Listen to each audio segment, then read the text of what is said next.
Hello students, welcome in today's lecture.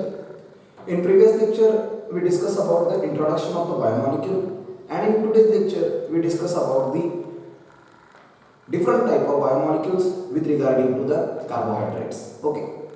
तर बघा मुलांना अगोदरच्या लेक्चरमध्ये आपण डिस्कस केलं होतं introduction of the biomolecule.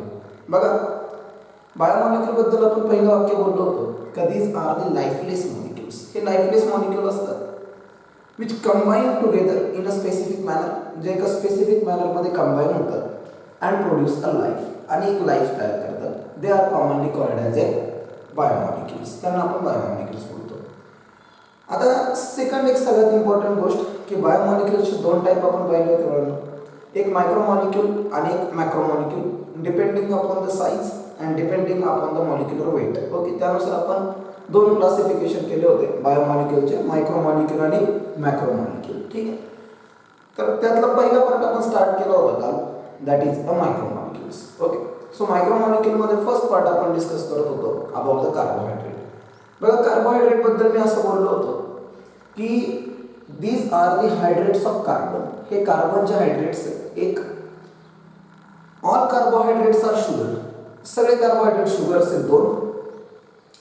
They having a general molecular formula for simple carbohydrate that is CmH2n and ON. ठीक आहे, हा त्याचा जनरल मॉलिक्युलर फॉर्म्युला होता. आणि कॉम्प्लेक्स कार्बोहायड्रेटसाठी मी शिकवलं होतं दॅट इज C6H10O5 ब्रॅकेट्स आहे. ओके, तर आज आपण याचं क्लासिफिकेशन डिस्कस करणार आहे that is the types of carbohydrates. Okay, बघा कार्बोहायड्रेट जे they are of two types. कार्बोहायड्रेटचे आपण बेसिक दोन टाइप करतो, एक सिंपल कार्बोहायड्रेट आणि दुसरं कॉम्प्लेक्स कार्बोहायड्रेट. सो इथं आपण दाखवूया कार्बोहायड्रेट.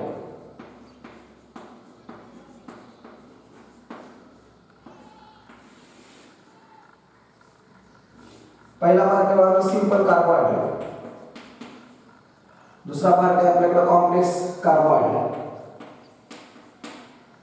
सिंपल कार्बोहायड्रेट जे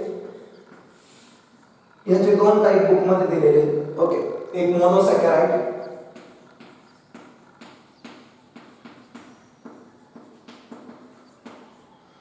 आणि दुसरा डायसॅकराइड.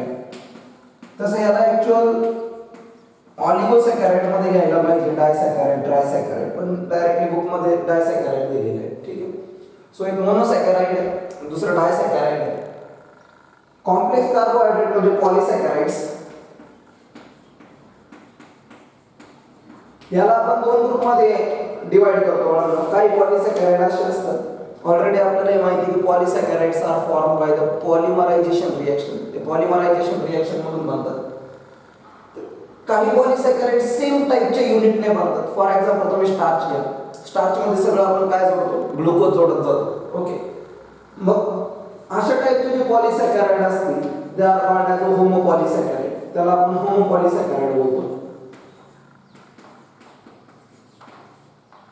आणि काही पॉलिसॅकराइड्स असे असतात की ज्याच्यामध्ये डिफरंट ग्रुप तुम्हाला पाहायला मिळतात. ओके, मग त्याला आपण बोलतो हेटेरोपॉलिसॅकराइड.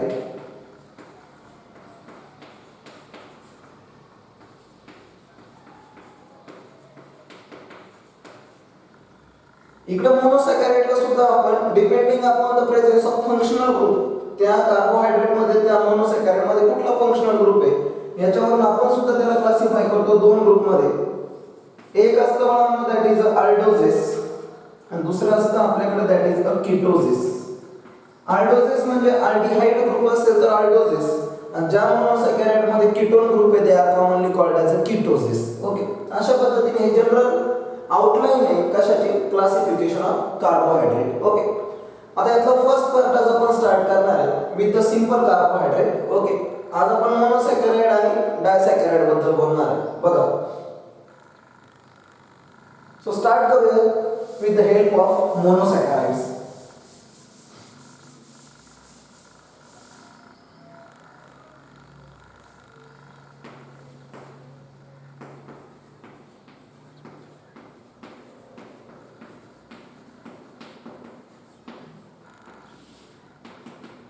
ठीक आहे.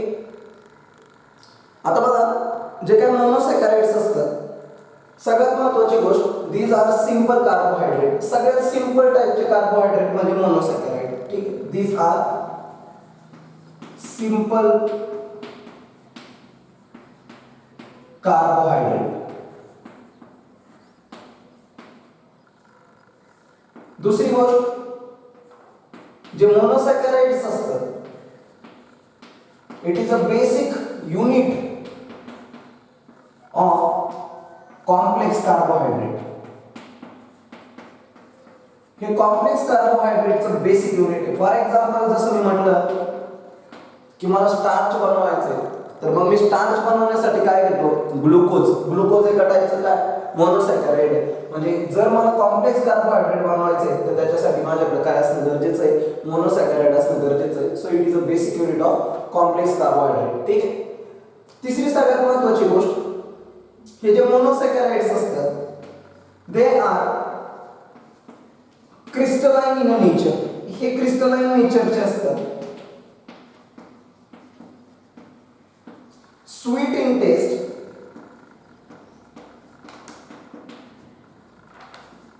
sweet in taste, and soluble in water. आणि वॉटर मध्ये काय होतात? सोल्युबल होतात. ठीक आहे. बघा क्रिस्टलाइन असतात, sweet in taste and soluble in water. आता चौथी गोष्ट समजा आपण कन्सिडर केली की मोनोसॅकराइड जे असतात दे आर नॉट फर्दर हायड्रोलाइज्ड. ह्याचं परत ब्रेकडाऊन नाही होऊ शकत. ठीक आहे. म्हणजे ते एकदा तुम्ही जर वॉटर मध्ये टाकले तर ते डायरेक्ट काय होऊन जातं? सोल्युबल होऊन जातं. फॉर एक्झाम्पल आता मी तुम्हाला सांगितलं बघा, जसं सुक्रोज. सुक्रोज जर तुम्ही वॉटर मध्ये टाकलं तर त्याच्या दोन सब युनिट तुम्हाला मिळतील. एक तुम्हाला मिळेल ग्लुकोज आणि एक तुम्हाला मिळेल फ्रुक्टोज. ओके. तसं ग्लुकोजला तुम्ही जर पाण्यामध्ये सोडून दिलं तर ते डायरेक्ट सोल्युबल होईल, ते परत हायड्रोलाइज्ड होणार नाही. ओके. म्हणून लक्षात ठेवा की दे आर नॉट फर्दर हायड्रोलाइज्ड. हे परत हायड्रोलाइज होत नाही, परत ब्रेकडाऊन होत नाही. ठीक आहे. आता त्याच्यापेक्षा एक सगळ्यात महत्त्वाची गोष्ट की हे जे काही मोनोसॅकराइड्स आहेत they are ranging from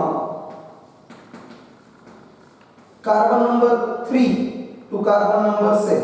okay. म्हणजे 3 कार्बन ॲटमचं एक सिंपल टाईपचं कार्बोहायड्रेट मोनोसॅकराइड असेल तर 7 कार्बोहायड्रेट पर्यंत काय असेल आपल्याकडे? म्हणजे 7 कार्बन ॲटम कंटेनिंग काय असेल आपल्याकडे?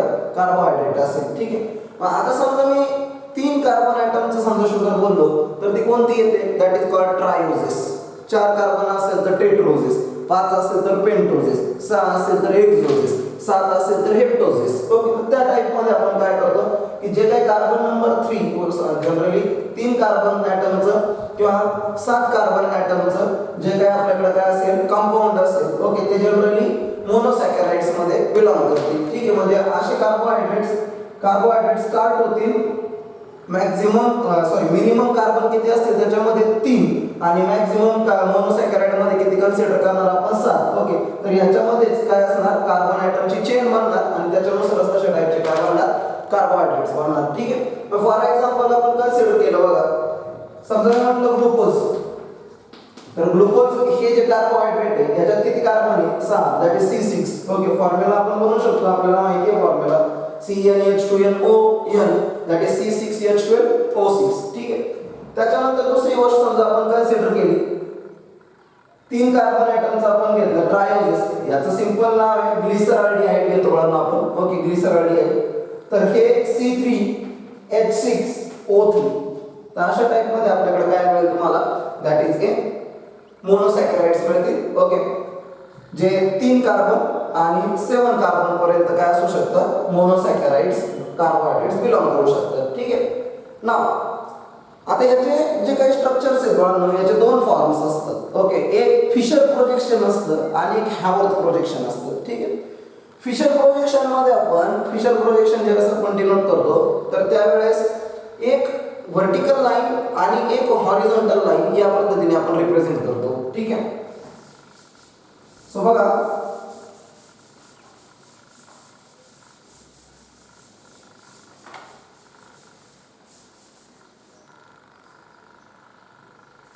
की जे कार्बोहायड्रेट्स आहेत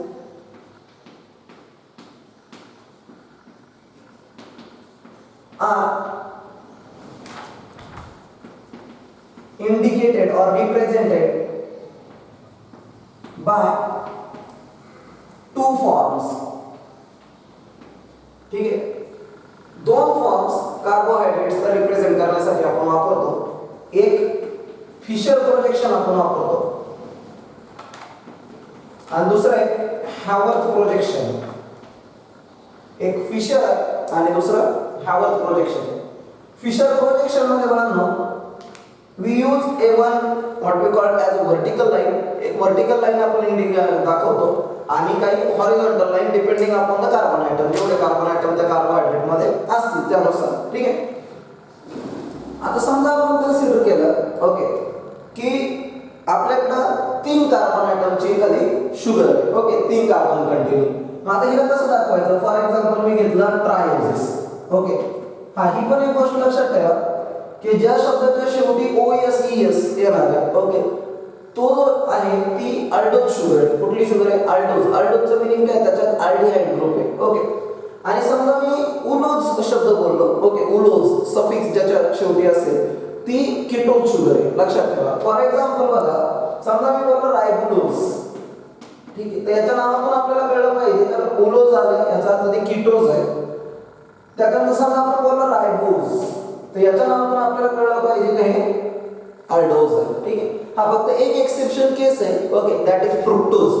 आता त्याच्या नावात OSE येतं सफिक्स ओके, बट असं जरी असेल तरी ते काय एका टाईपचं कीटोज शुगर आहे. ध्यानात ठेवा, फ्रुक्टोज एका टाईपची कीटोज शुगर आहे. ठीक आहे, आणि याचं कारण आहे की जनरली आपलं जे काही ग्लुकोज आणि फ्रुक्टोज याचा मॉलिक्युलर फॉर्म्युला सेम असतो. लक्षात ठेवा, मॉलिक्युलर फॉर्म्युला सेम आहे बट स्ट्रक्चरल फॉर्म्युला डिफरंट आहे. ओके, आणि याला आपण एकमेकांचे काय बोलतो? आयसोमर्स. काय? आयसोमर्स. आणि त्या फेनॉमेनॉनला आपण काय बोलतो? आयसोमेरिझम. ठीक आहे, हा तर बघा आपण रिप्रेझेंट करत होतो फिशर प्रोजेक्शन. ओके, आता फिशर प्रोजेक्शन मध्ये मी काय सांगितलं तुम्हाला की एक तुम्ही व्हर्टिकल लाईन घेणार आणि एक तुम्ही हॉरिझॉन्टल लाईन घेणार. ज्या पॉइंटवर या दोन लाईन एकमेकांना इंटरसेक्ट करतील दिस इज आवर कार्बन ॲटम. तो आपला कार्बन ॲटम असेल. आता ट्रायोसिसचा मीनिंग काय? 3 कार्बन ॲटमची शुगर. बघा 3 कार्बन ॲटमची C3 फॉर्म्युला तुम्ही आरामात बनवू शकता H6O3. ओके, हे ग्लिसरॉल्डिहाइड. बघा मला पहिला जो कार्बन ॲटम आहे पहिला कार्बन. आता 3 कार्बन तुम्हाला दाखवायचे, हा पहिला असेल, हा दुसरा असेल, हा तिसरा असेल. तर पहिल्या कार्बन ॲटम वरती अल्डिहाइड ग्रुप दाखवा CHO आणि शेवटचा जो कार्बन ॲटम असेल मग तो कुठलाही असू द्या, कितव्या नंबरचा असू द्या, त्याच्यावरती हायड्रॉक्सिलिक ग्रुप दाखवा दॅट इज CH2OH. ठीक आहे, आता इथं आपल्याकडे बघा 3 कार्बन आहे तर इथं सुद्धा आपल्याकडे कार्बन आहे. ठीक आहे, जिथं लाईन इंटरसेक्ट होती. हायड्रोजन किती आहे? 6 हायड्रोजन आहे. या बाजूला 1, या बाजूला टोटल 3, म्हणजे अशी किती झाले? 4 हायड्रोजन झाले, 2 राहिले. सो इथं आपण त्याला रिप्रेझेंट करू. ठीक आहे, त्यानंतर मग सगळ्यात महत्त्वाची गोष्ट, आता आपल्याकडे ऑक्सिजन आहे बघा. ओके, आता ऑक्सिजन आहे माझ्याकडे किती ऑक्सिजन? इथं 1, हा दुसरा, माझ्याकडे हा तिसरा ऑक्सिजन आहे. ठीक आहे, तर हा तिसरा ऑक्सिजन आपण कुठल्या साईडला देणार? राईट साईडला देतो.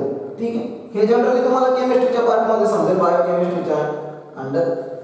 आणि हा जो कार्बन तुम्ही बघा, हा कार्बन ठीक आहे, जिथं 4ही वेगवेगळे ग्रुप अटॅच आहेत बघा, 4ही वेगवेगळे ग्रुप अटॅच आहेत. अशा कार्बनला आपण काय बोलतो? That is a chiral carbon. ठीक आहे, म्हणून ही सगळ्यात महत्त्वाची गोष्ट लक्षात ठेवा की हे जे प्रोजेक्शन आहे this is called as a Fischer projection. Okay, तसं मी टेट्रोजचं पण ड्रॉ करू शकतो. आता टेट्रोजचा फॉर्म्युला तुम्ही स्वतः सांगा की टेट्रोजचा फॉर्म्युला काय असेल. बघा टेट्रोजचा सिंपल फॉर्म्युला असेल C4H8O4. ठीक आहे, पहिल्या कार्बनवर तुम्ही दाखवणार CHO, शेवटच्या कार्बनवर तुम्ही दाखवणार CH2OH. आता तुम्हाला 4 कार्बन दाखवायचे, तुम्हाला 2 हॉरिझॉन्टल लाईन्स इथे ड्रॉ करावे लागतील. ठीक आहे, इथं बघा किती कार्बन झाले? 4 कार्बन आपण केले, 8 हायड्रोजन आहेत, याच्यापैकी 3 आणि 1 4 इथे, 4 हायड्रोजन राहिले, 4ही कॉर्नरला देऊ 1-1.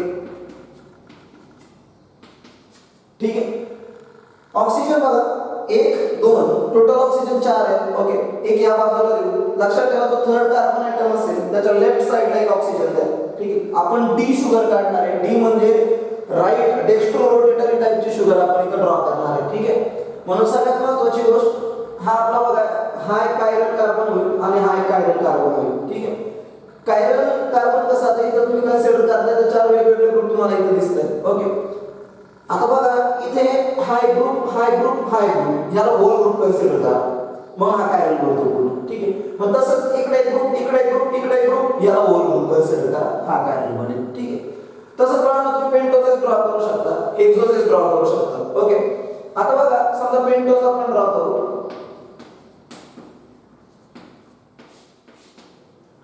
आता पेंटोज जर आपण पाहिलं तर फॉर्म्युला आरामात तुम्हाला माहित होणार आता C5H10O5. ठीक आहे. आता ही वर्टिकल लाईन पहिल्या कार्बनवर काय आहे तुम्हाला माहिती आहे, अल्डिहाइड ग्रुप शेवटच्या कार्बनला काय द्यायचं आहे, CH2OH. आता मध्ये किती हॉरिझॉन्टल लाईन्स पाहिजे आपल्याला, 3 हॉरिझॉन्टल लाईन पाहिजे. ठीक आहे. परत हा आपला पहिला कार्बन, हा आपला दुसरा कार्बन, हा तिसरा कार्बन, हा चौथा कार्बन, हा पाचवा कार्बन. ठीक आहे. आता हायड्रोजन किती झाले या बाजूला, टोटल 4 हायड्रोजन झाले, मला टोटल 10 बसवायचे, 4 झाले, 6 राहिले, 3 हॉरिझॉन्टल लाईन्स रिस्पेक्टिव्ह 2 देऊ. ठीक आहे. या बाजूला ऑक्सिजन 5 ऑक्सिजन बसवायचे, 2 ऑलरेडी माझ्याकडे आणखी 3 बसवायचे, तिसऱ्या कार्बनला लेफ्ट साइडला देईल, परत राईट साइडला देईल. ठीक आहे. तर या फॉर्मॅट मध्ये माझ्याकडे काय असेल, दॅट इज अ पेंटोज. आता इथूनच परत तुम्ही हेक्सोजचं स्ट्रक्चर आरामात बनवू शकता. बघा हेक्सोज म्हणजे ग्लुकोज बनवायचं, हेक्सोज म्हणजे ग्लुकोज बनवायचं. सो फॉर्म्युला आहे तुमच्याकडे C6H12O6. आता आरामात तुम्हाला हा फॉर्म्युला रिप्रेझेंट करता येईल. शेवटच्या कार्बनवर तुम्ही CH2OH दाखवता, पहिल्या कार्बनला तुम्ही CHO दाखवा. हा पहिला दुसरा कार्बन, तिसरा कार्बन, चौथा कार्बन आणि हा पाचवा कार्बन, म्हणजे 5 हॉरिझॉन्टल लाईन्स तुम्ही ड्रॉ केले. ठीक आहे. आता हे तुम्हाला माहिती आहे प्रत्येक ठिकाणी आता हायड्रोजन येणार, तुम्ही काउंट करून बघू शकता. ठीक आहे. हा प्रत्येक कार्बन कायरल बनणार इथं, म्हणजे 4 कायरल कार्बन दिसतील तुम्हाला ज्यावेळेस तुम्ही कशाचं स्ट्रक्चर ड्रॉ करा, ग्लुकोजचं स्ट्रक्चर ड्रॉ करा. ऑक्सिजन तुमच्याकडे असं आहे, याच्यापैकी तुम्ही 2 बसवले, 4 ऑक्सिजनची तुम्हाला ऍडजस्टमेंट करायची. त्यातले 3 आपण राईट साइडला दिले, थर्ड कार्बनला आपण लेफ्ट साइडला ऑक्सिजन दिलाय. ठीक आहे. तर अशा पद्धतीने हे कुठलं स्ट्रक्चर बनतं आपल्याकडे, that is a Fischer projection. Okay. म्हणून ही गोष्ट लक्षात ठेवावी लागते की फिशर प्रोजेक्शन आणि हावर्थ प्रोजेक्शन हे 2 फॉर्म्स आहेत. कशाचे, दॅट इज द कार्बोहायड्रेट्सचे. तुम्हाला ही काय शिकवतोय मी, ऍक्च्युअल हा केमिस्ट्रीचा पार्ट आहे, बट आपल्याला जे स्ट्रक्चर दिले ते हॅवर्थ प्रोजेक्शन मध्ये दिले. ओके. आणि त्याच्यामुळे आपल्याला हॅवर्थ बनवता आलं पाहिजे. ओके. याच्यासाठी आपण काय करतोय, फिशर प्रोजेक्शनला डिस्कस करतोय. हॅवर्थ स्ट्रक्चर मध्ये 2 टाईपच्या रिंग्स वापरल्या जातात बाळांनो, कारण हे जे काय ओपन चेन स्ट्रक्चर तुम्हाला दिसते याच्यापेक्षा ring chain structure more stable असतं. ओके. त्याच्यामुळे आपण हॅवर्थ प्रोजेक्शन दाखवतो. हॅवर्थ प्रोजेक्शन मध्ये 2 रिंग्स वापरल्या जातात, लक्षात ठेवा. एक 6 मेंबरची रिंग असते, that is commonly called as a pyranose ring, आणि एक 5 मेंबर रिंग असते which is commonly called as a furanose ring. Okay. म्हणजे अशा टाईपच्या 2 रिंग्स असतात. ओके. आणि ज्याच्यामध्ये ऑक्सिजन हा हेटेरो ॲटम असतो, ऑक्सिजन काय असतो, हेटेरो ॲटम असतो. ठीक आहे. आणि हेही लक्षात ठेवा तुम्ही, ती 6 मेंबर रिंग आहे. ओके. म्हणजे 6 कार्बनची रिंग बनवायची, म्हणजे याच्यासाठी तुम्ही हॅवर्थ ड्रॉ करू शकत नाही. हा तुम्ही ग्लुकोजचं काय ड्रॉ करू शकता, हॅवर्थ ड्रॉ करू शकता. ठीक आहे. आता इथं सगळ्यात महत्वाची गोष्ट आहे का हा जो काही तुमच्याकडं फॉर्मॅट आहे, ओके, फिशर प्रोजेक्शनचा, याच्यामध्ये जो 5th कार्बन ॲटम आहे तो तुम्ही बघा कुठल्या साईडला आहे, राईट साईडला आहे. ओके. तर ही डेक्स्ट्रो रोटेटरी शुगर आहे. ओके. कशी शुगर आहे, डेक्स्ट्रो रोटेटरी. आणि जर हे याची मिरर इमेज मी ड्रॉ केली असती, ओके, तर ही लिओ रोटेटरी बनेल. काय बनेल, लिओ रोटेटरी. म्हणून हे पण लक्षात ठेवा का असे परत 2 टाईप आहेत आपल्याकडे. ओके. दॅट इज एक शुगरचे काही शुगर डेक्स्ट्रो रोटेटरी असतात आणि काही शुगर या लिओ रोटेटरी असतात. ते तुम्हाला जनरली केमिस्ट्रीमध्ये समजेल ही गोष्ट. ठीक आहे. डेक्स्ट्रो रोटेटरी काय असतं, लिओ रोटेटरी काय असतं. ठीक आहे. ती प्लेन पोलराइज लाईट वगैरे या फॅक्टरवरती डिपेंड आहे. ठीक आहे. सो एवढं डिटेल आपण सध्या जाणार नाही या स्ट्रक्चर्सला, बट जेवढं गरजेचं आहे तेवढं पार्ट आपण ह्याच्यामध्ये कंप्लीट करू. ठीक आहे. तर बघा बाळांनो, याचं आपल्याला हॅवर्थ प्रोजेक्शन ड्रॉ करायचं. पहिले तुम्ही रिंग बघा. ठीक आहे.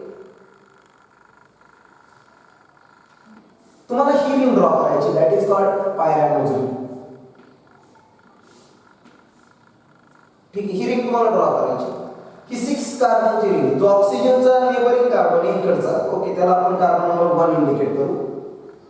हा कार्बन नंबर 2, हा कार्बन 3, हा कार्बन 4, हा कार्बन 5, 6 कार्बन, इथं कार्बन नंबर 6 असेल.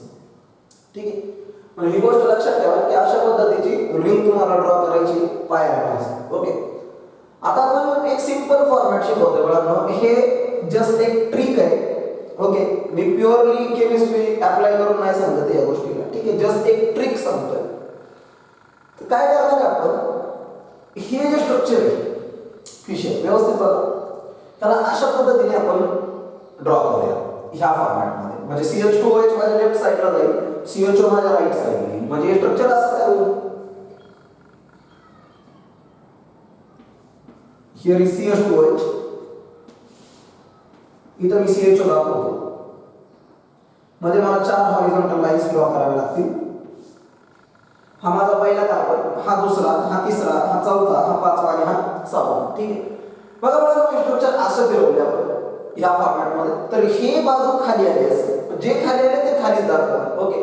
म्हणजे हा इथं आला असेल, हा पहिल्या कार्बनचा OH इथं, हा H इथं, हा OH इथं, हा OH इथं. ठीक आहे. आणि बाकीचे राहिले ते वरती दाखवा. हा H इथं, हा OH इथं, हा H इथं आणि हा H इथं. ठीक आहे. हे केअरफुली करा. ठीक आहे. आता बघा, याच्यानुसार मला रिंग ड्रॉ करायची. ही रिंग मी ड्रॉ करणार आहे. पहिले 6 कार्बनची रिंग मी ड्रॉ करतो.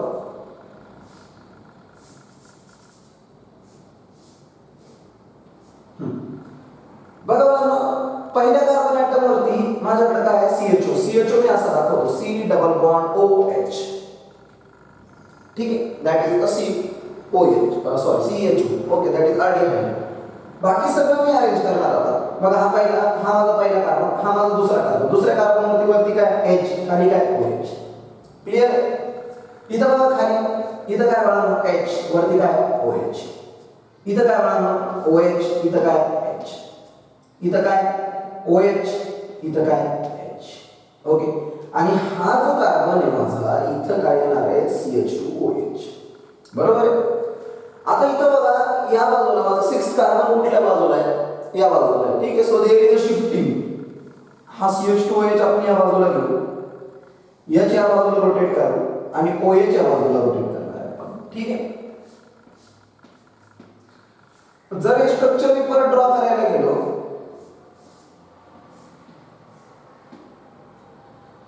तर या स्ट्रक्चर मध्ये मला एक अशी गोष्ट समजेल की इथं C डबल बॉन्ड OH आहे.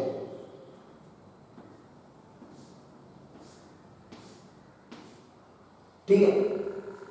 इकडे H, इथे OH, इथे H, इथे OH, इथे OH, इथे H.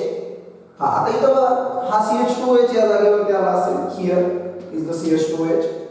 हा H या बाजूला गेला खाली आणि हा OH या बाजूला आला. बरोबर. आता इथं बघा ऑक्सिजन प्रेझेंट आहे. ओके. आता इथं तुम्ही बघू शकता की ऑक्सिजन 2 बॉन्ड तयार करतोय. एक बॉन्ड त्याने याच्या बरोबर तयार केला, एक हायड्रोजन बरोबर तयार केलाय. जर त्याने हायड्रोजन लूज केला तर तो कार्बन बरोबर बॉन्ड बनवेल, जर याला ब्रेक केलं तर. ठीक. तर बघा, हा हायड्रोजन या डबल बॉन्डवरती अटॅक करतोय. तर हे स्ट्रक्चर मधून H निघून जाईल आणि ज्यावेळेस डबल बॉन्डवरती अटॅक होईल असा, जो हे ऑलरेडी स्ट्रक्चर मी ड्रॉ केले, मी याच्यावरती हायड्रोजनचा अटॅक दाखवतोय. तर हा बॉन्ड तुटेल. हा बॉन्ड तुटेल तर हा ऑक्सिजनला एक बॉन्ड तयार करावा लागेल, म्हणून तो हायड्रोजन स्वतःकडे ओढून घेईल आणि मग तो COH आणि CHOH बनेल. ठीक.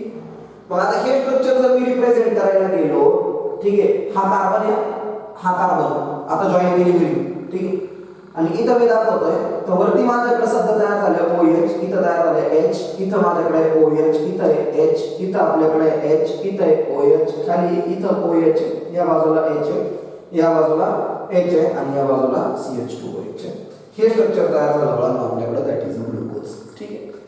तर अशा पद्धतीने हे हवात प्रोजेक्शन बनतं आपल्याकडे ग्लुकोजचं. परत याचे 2 फॉर्म आहेत. ओके. एक फॉर्म आहे बाळांनो अल्फा आणि दुसरा आहे बीटा. अल्फा आणि बीटा.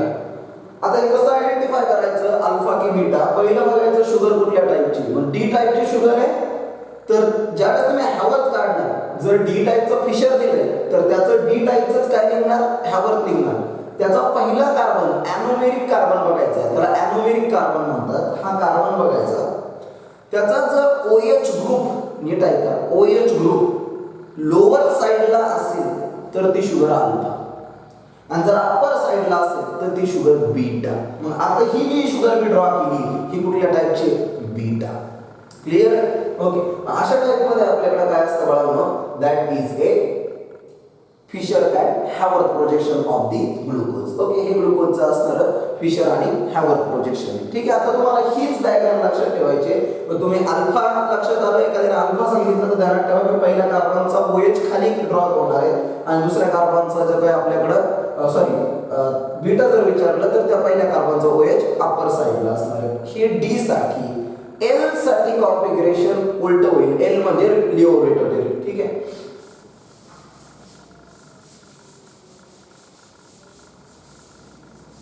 ना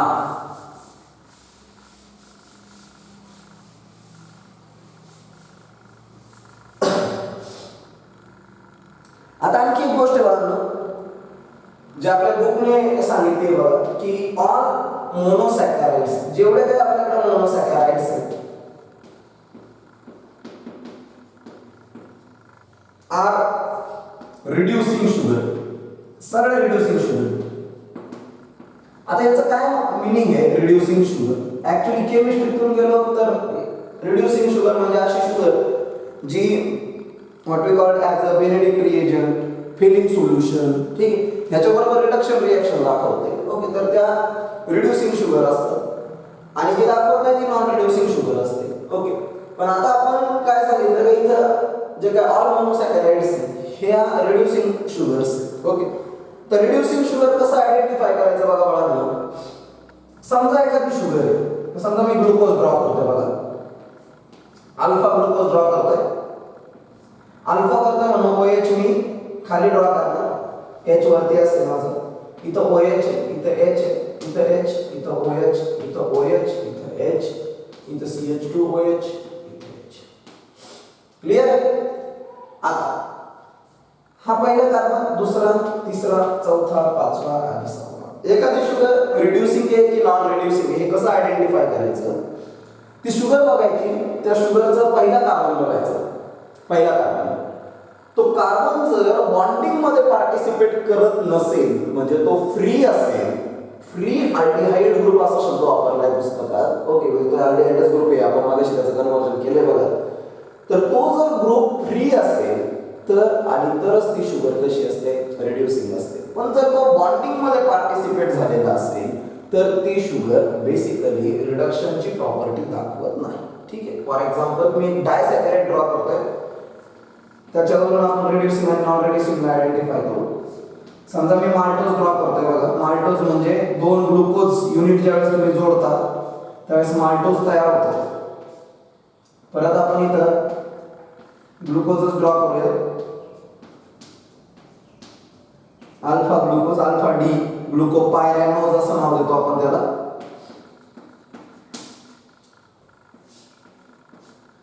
आता याला परत एक ग्लुकोज रिंग जोडायची, सेम ग्लुकोज, अल्फा ड्रॉ करा.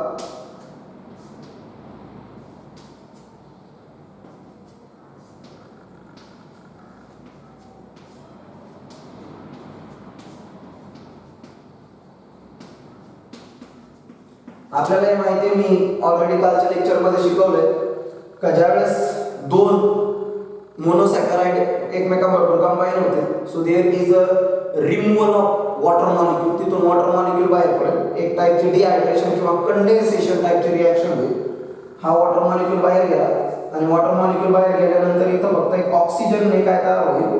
बॉन्ड तयार होईल आणि that bond is called glycosidic bond. Okay, ह्या दोन मोनोसॅकराइडला जोडणारा जो बॉन्ड असतो that is commonly called as a glycosidic bond. जर मला कोणी विचारलं हा कोणता बॉन्ड आहे, ठीक आहे, ग्लायकोसाइडिक पण कसा बॉन्ड आहे, तर याचं कॉन्फिगरेशन मी कसं सांगणार बघा. हा या पहिल्या शुगरचा कितवा कार्बन आहे? पहिला. दुसऱ्या शुगरचा कितवा आहे? चौथा. 1,4. आणि कोणत्या शुगरचे दोन्ही अल्फा, ओके, डी, मग त्याला असं नाव देणार आपण 1,4 alpha D glucopyranose, okay, sorry glycosidic bond, 1,4 alpha D glycosidic bond, आणि हा माल्टोजचं स्ट्रक्चर तयार झालं. ठीक आहे. आता इथं बघा, हा पहिला कार्बन बॉन्डिंग मध्ये पार्टिसिपेट झाला, म्हटलं की इथं तर रिडक्शन पॉसिबल आहे का? नाही, कारण पहिला कार्बन कसा पाहिजे फ्री, पण इथं तर पॉसिबल आहे ना, हा बॉन्डिंग मध्ये दिसतोय का? नाही. ओके, याचा अर्थ हा रिडक्शन मध्ये पार्टिसिपेट होणार. आणि याचं सिंपल मिनिंग आहे की जी काय आपल्याकडं what we call as a maltose असणार, माल्टोज शुगर असणार, ही एक रिड्युसिंग टाईपची शुगर असणार. ठीक आहे. म्हणून ही सगळ्यात महत्त्वाची गोष्ट लक्षात ठेवा की सगळे मोनोसॅकराइड्स, कारण ते कोणाला बॉन्डेडच नाही ना, ओके, मग ते जे काही मोनोसॅकराइड्स आहेत हे सगळे रिड्युसिंग टाईपच्या शुगर्स आहेत. डायसॅकराइड सुद्धा मोस्ट ऑफ द डायसॅकराइड हे रिड्युसिंग प्रॉपर्टी दाखवतात, ओके, रिड्युसिंग शुगर म्हणून काम करतात, except sucrose non reducing sugar हे लक्षात ठेवा. ठीक आहे. तर अशा पद्धतीमध्ये हे आपल्याकडे काय होतं, this is all about the introduction of मोनोसॅकराइड.